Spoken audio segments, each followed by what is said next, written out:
Stuff on my piano today, just to look at. Good morning and happy February, everybody. Happy Love Month, happy Black Pride History Month. There's so many others. I don't know, sometimes you Google holidays and there's a million of them, fun, silly things. I'm not going to go through a list of them, but I want to start with that question to all of you. And the reason that I wrote this song was how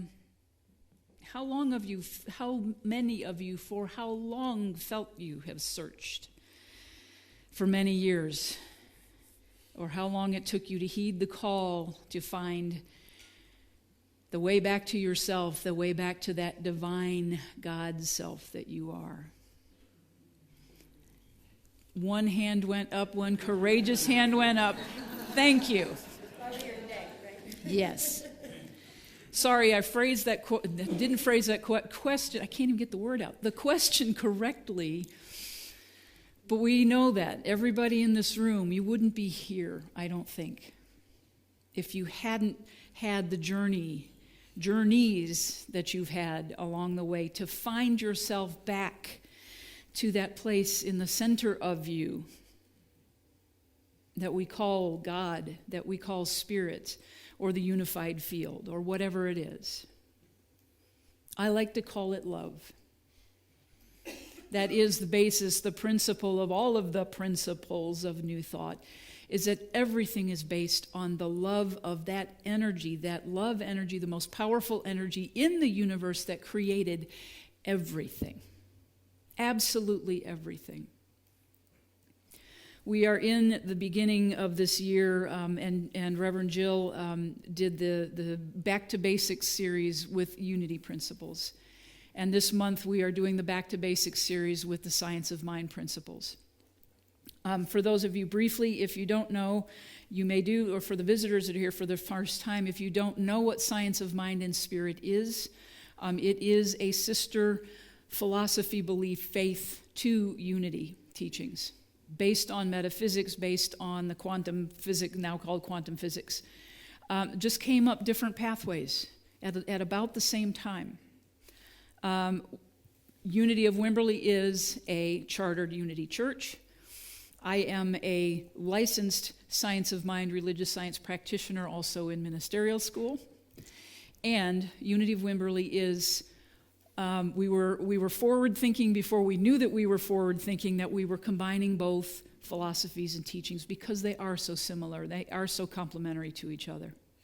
So that's where we're headed in the Back to Basics. And as Marilyn mentioned, the class starts Wednesday if you want to go deeper with that. But just off the top of my head, the first thing, which will sound very similar to Unity, is the series of the list of what we believe in the Science of Mind magazine, which Tony read from this morning. And if you're not aware of that, this year we're doing something differently. On the first Sunday of every month, we are doing a reading from the Science of Mind magazine, the Daily Guide.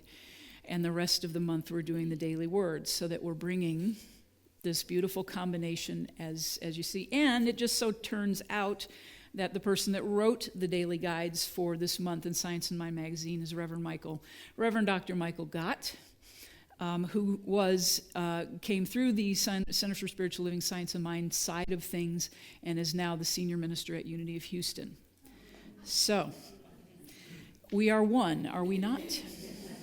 We are one. We are one. So the first thing on the what we believe in the Science of Mind is we believe in God the living Spirit Almighty. And the Almighty's in the big A.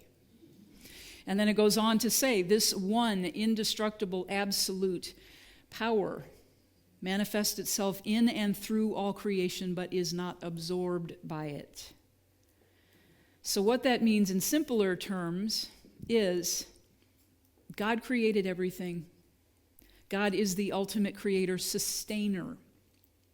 God didn't just, in this belief system, God just didn't throw everything out into the universe and say, here you go, and leave us to figure it out for ourselves. Some things we get to figure out for ourselves.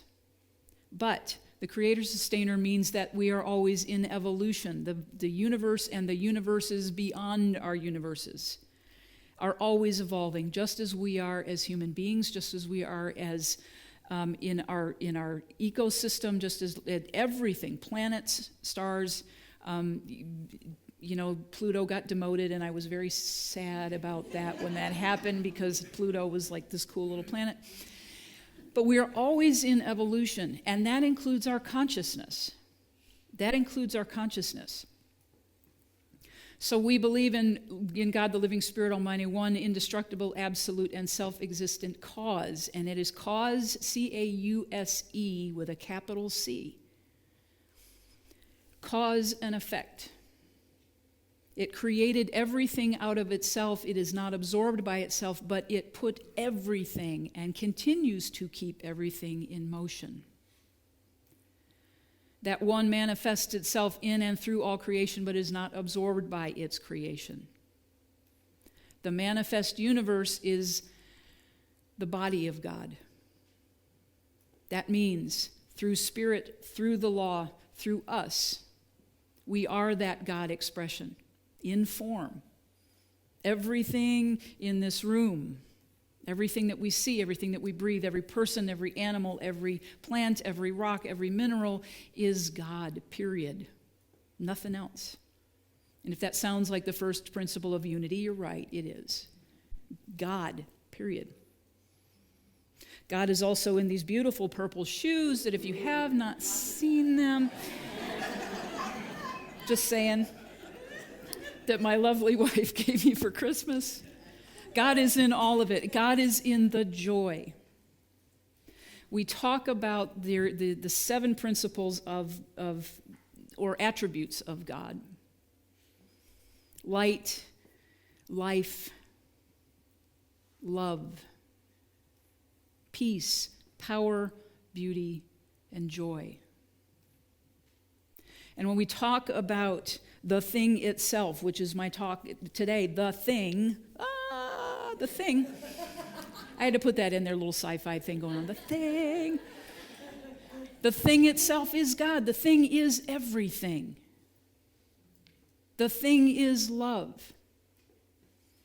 The thing is every idea that comes to your brain, that comes to your thinking, that comes into your awareness. The thing is that divine essence of you, because we are not separate from it. The science part of science of mind is more what we call spiritual logic. Rather than just throwing it out there and saying, yes, we have faith in this thing that we call love, that we call the omniscience, the omnipresence. We back it up. We take it, we peel it apart. Step by step. If God is all there is, we use the if, the theory, as the scientists do. If this is the case, then it must follow that there is God and nothing else. Everything is God. And if we are here, if we are in existence, if we are an aware existence, then it must follow logically that we are expressions of that divine power and love. We have the same divine spark. All of us do. Some of us are more aware of it than others.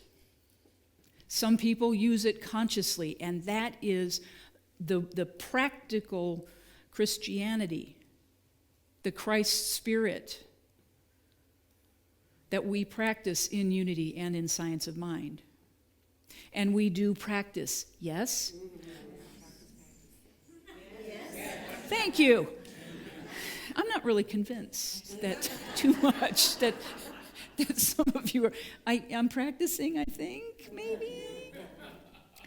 So here's the deal with that, is being aware. Being aware of those moments when we find ourselves thinking that God is still that something being that is outside of ourselves. That's where we run into trouble. When we become fearful and we perpetuate the fear cycle by thinking there's something outside of us that is controlling our lives. When the fact is, we have the God essence, we have the intelligence, we have the access to that infinite mind that God is. Everything available to us.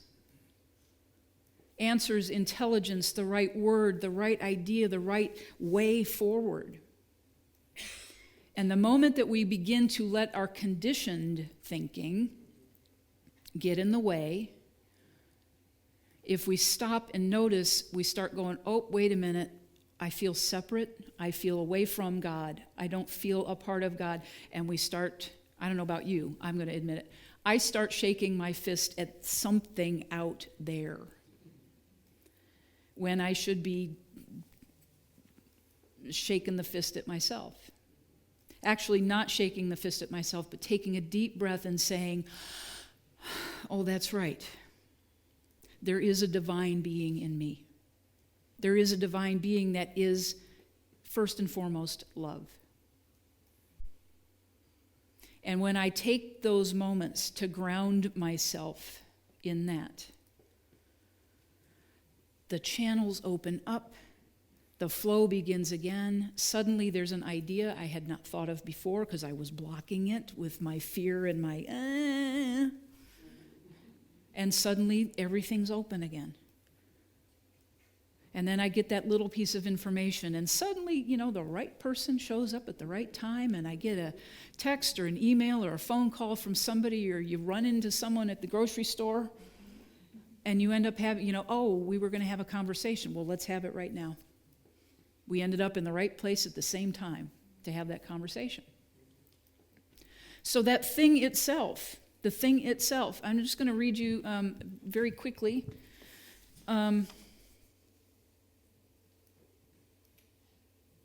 This part, there's my glasses. Okay, cool. Out of my beautiful dog-eared, big tabs, gaff tape, keeping the, hey, I'm using it. So here we go. This is what we're talking about, the thing itself. The first chapter of the Science of Mind textbook. It's the back to basics every year that most Centers for Spiritual Living use. First chapter is the thing itself. Then it is, if I remember, the way it works, what it does, and how to use it. And Reverend Jill is going to take a couple of those the next couple of weeks. But here we go. The study of the science of mind and spirit is a study of first cause, capital F, capital C. Spirit, mind, or that invisible essence, that ultimate stuff and intelligence from which everything comes, the power behind all of creation, the thing itself. Divine nature is in every man. This is the thing itself. All of that.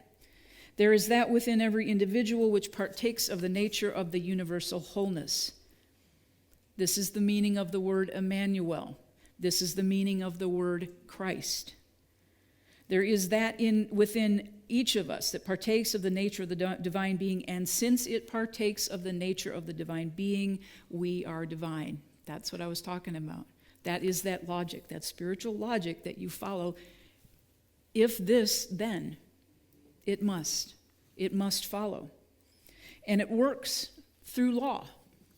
We can call it principle, we can call it law. That law that only says yes, it is neutral, it doesn't care who you are. It just says yes. Our soul will never change or violate its own nature. All the denying of it will never change it. All the affirming of it will never make it any more than it is. But since it is what it is and works in the way that it works, it appears to each through our belief. And you've heard this many times before. It's done to us as we believe. The law works for us to the degree that we understand that it works. So logically, it follows that when you practice consciousness and awareness and moving through growth and understanding your conditioned responses, understanding the unconscious things that are running the show, the more you can bring them to the surface and understand, the more you get to see the simplicity of this beautiful law that we call love.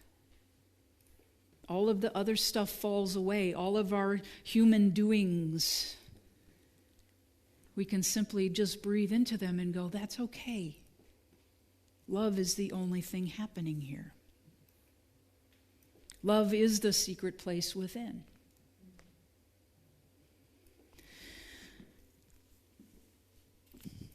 Light, life, love, peace, power, beauty, joy.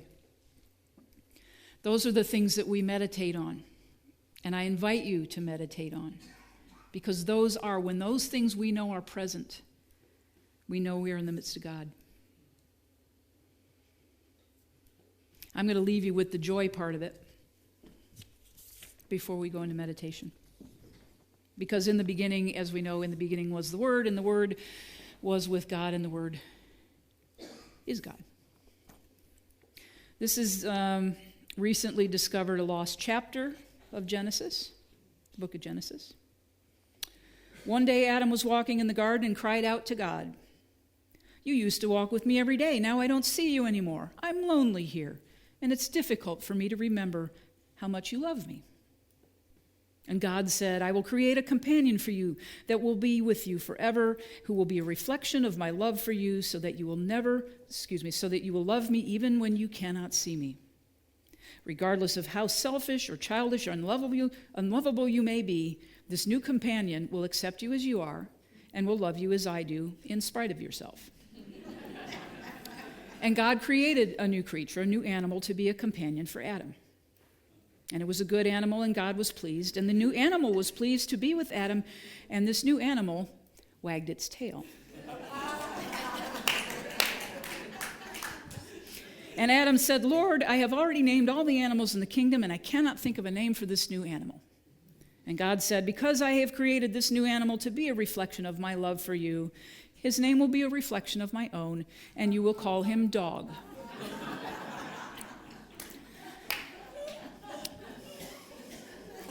And Dog lived with Adam and was a companion to him and loved him, and Adam was comforted and God was pleased. And the dog was content and wagged his tail. After a while, it came to pass that Adam's guardian angel came to the Lord and said, "Lord, Adam has become filled with pride. He struts and preens like a peacock, and he believes he is worthy of adoration. Dog has indeed taught him that he is loved, but perhaps too well." And the Lord said, "Then I will create for him a companion who will be with him forever, who will see him for who he is. This companion will remind him of his limitations, so he will know that he is not always worthy of adoration." And with that, God created cat.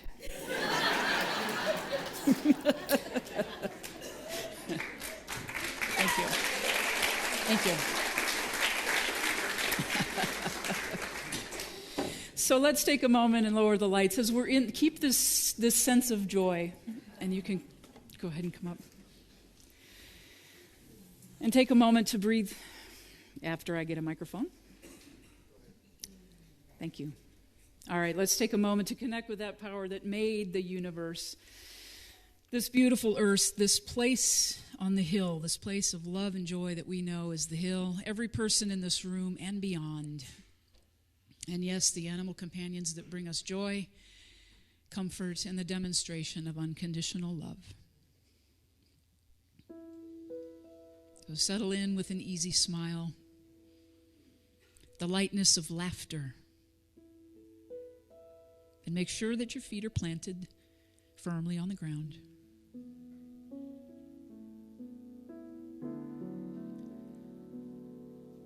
And imagine these lines of light, this laughter, this joy, imagine them as lines of light just radiating out. This energy going through the bottoms of your feet, grounding you deeply, and the rest of your body being warmly, lovingly, and effortlessly held in perfect alignment.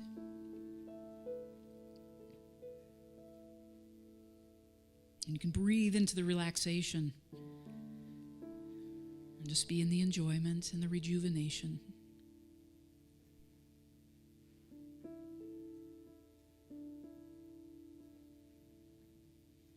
And in this state of relaxation, in your mind's eye, gaze around and notice the lines of light radiating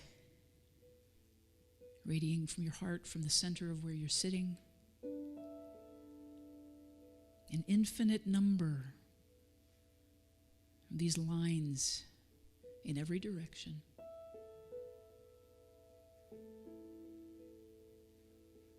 As if you're seated in the middle of a globe.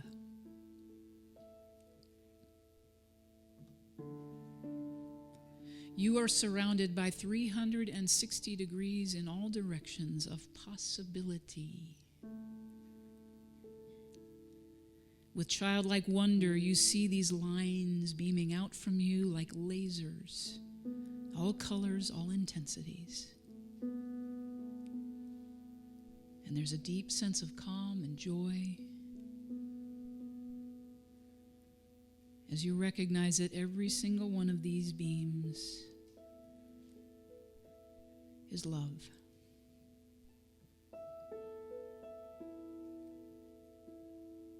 And as you enjoy watching this energy, this light emanate from you, you begin to notice other lines are reaching toward you.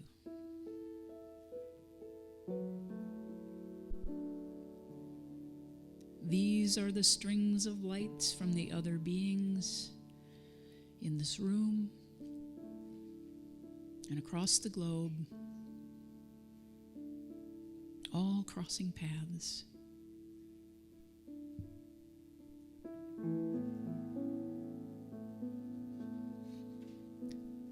Sometimes these lines seem to move right past, but other times, the most dynamic times, they collide and explode with vibrant color, like fireworks.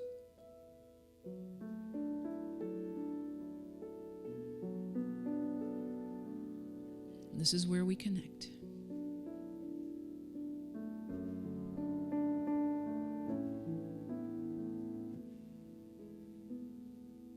This is where our hearts connect with each other's hearts.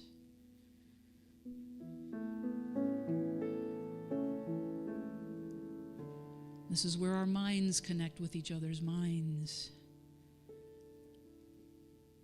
And possibilities we couldn't see before are now very clear and have come into view.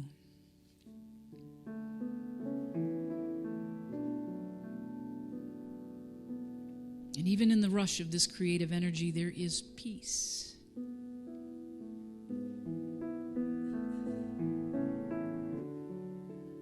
There is joy.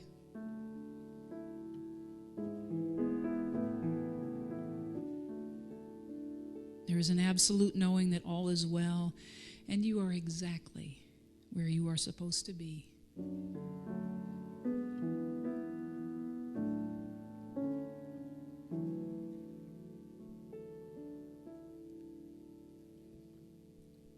What an amazing and wondrous power you are. You hold the same creative potential energy that formed the planets, the ecosystems, the miraculous, intricate, and elegant systems of the human body.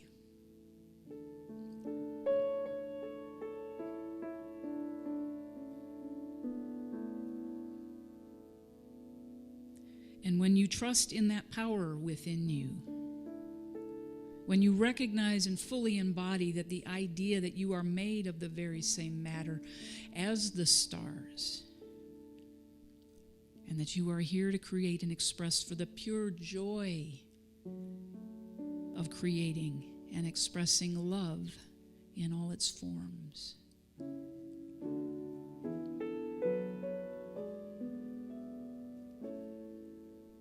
You will have transcended the human condition. This doesn't mean necessarily the end of your physical form, but you can truly be in this world, but not of it.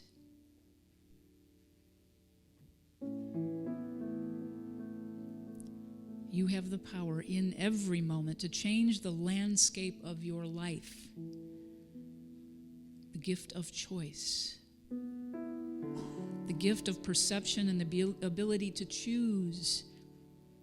Our perception is priceless.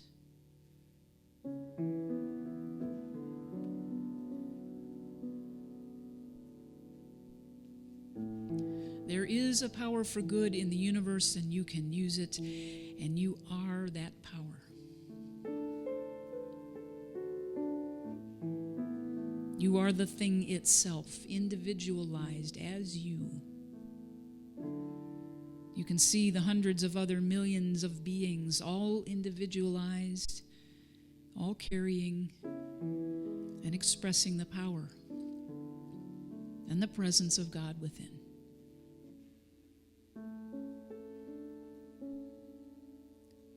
So breathe deeply.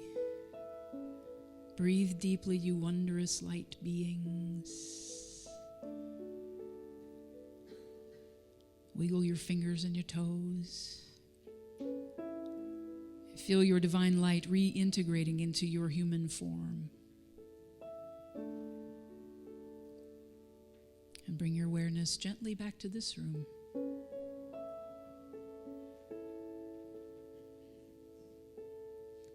Back into this room. Back to this human experience.